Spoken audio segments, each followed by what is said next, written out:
Bonjour, merci d'être là encore une fois.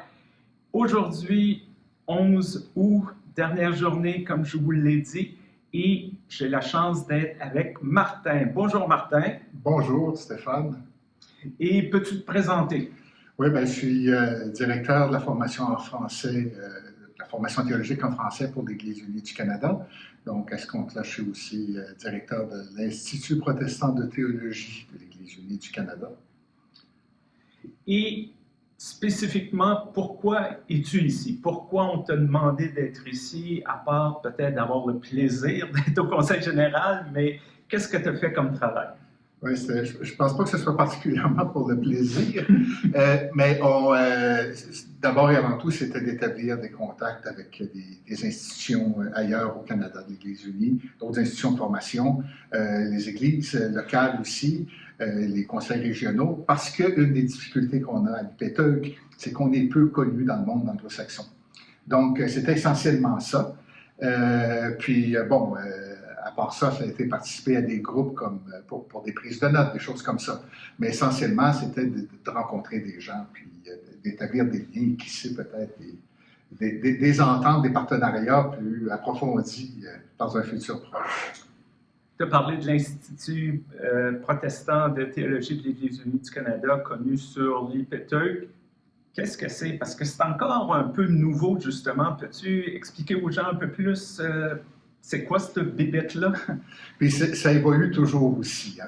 Mais essentiellement, au départ, on a un programme. On a fait un programme pour les célébrants laïcs de l'Église unie du Canada. Donc, un programme qui totalise à peu près une douzaine de crédits, qui est sur une durée de 2 ans. Ces cours-là aussi, c'est des cours qui peuvent compter pour la licence, pour ceux qui veulent devenir ministres de l'Église unie du Canada. Donc, c'est des cours en français qu'on donne. Puis ça permet maintenant de plus en plus à des gens qui visent participer à un ministère dans l'Église unie du Canada de pouvoir se former en français. Donc, l'IPETEUC, c'est ça au départ essentiellement, mais aussi c'est des activités, on organise des colloques. Une des difficultés qu'on a comme protestants francophones, c'est qu'on a très peu de ressources théologiques, bibliographiques. Donc, il faut les construire, il faut les écrire, il faut former des gens pour pouvoir les écrire. Et puis, ça, c'est une tâche de longue haleine, mais on est dans cette tâche-là. Et puis, avec des projets de publication, des projets de rencontres, de colloques, de réflexion, on participe à des groupes de recherche aussi.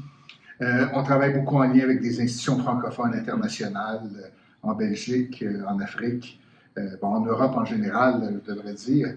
Puis, c'est ça, on développe aussi, on essaie de développer de plus en plus de liens avec l'Amérique latine parce que, comme on le sait, les ministères hispanophones dans l'Église unie du Canada font partie des ministères en français, pour des raisons historiques. Mais donc, ce volet-là aussi, on essaie de développer.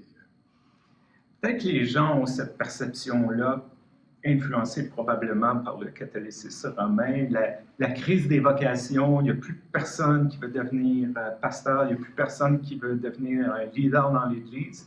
Toi qui es là à la formation, qu'est-ce que tu as à répondre à ça? Précisément, dans les formes traditionnelles de ministère, c'est vrai. Puis c'est pour ça qu'on met de l'avant le programme de formation pour les laïcs engagés, parce que c'est là où il y a l'avenir, c'est là où les gens aussi veulent s'impliquer. C'est des nouvelles formes. Hein. On parle souvent d'une disparition du religieux dans la sphère publique. Les gens sont de moins en moins pratiquants, de moins en moins religieux. Il faut nuancer ça un peu. Chose certaine, c'est que la façon de voir la pratique est très différente de la façon qu'on avait de voir cette pratique-là il y a 70 ans au Québec. Au moment où le catholicisme était en pleine effervescence. Aujourd'hui, c'est autre chose. Donc, évidemment, c'est beaucoup plus ancré dans la vie quotidienne, dans la vie laïque, dans la vie de la société, mais il n'y a pas moins une motivation propulsée par la foi de s'impliquer dans le monde pour le transformer avec un projet de société qui est très clairement chrétien.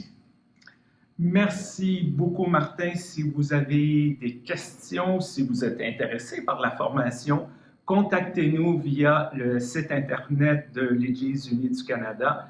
Merci beaucoup. On se reparle bientôt. Au revoir. Merci Stéphane.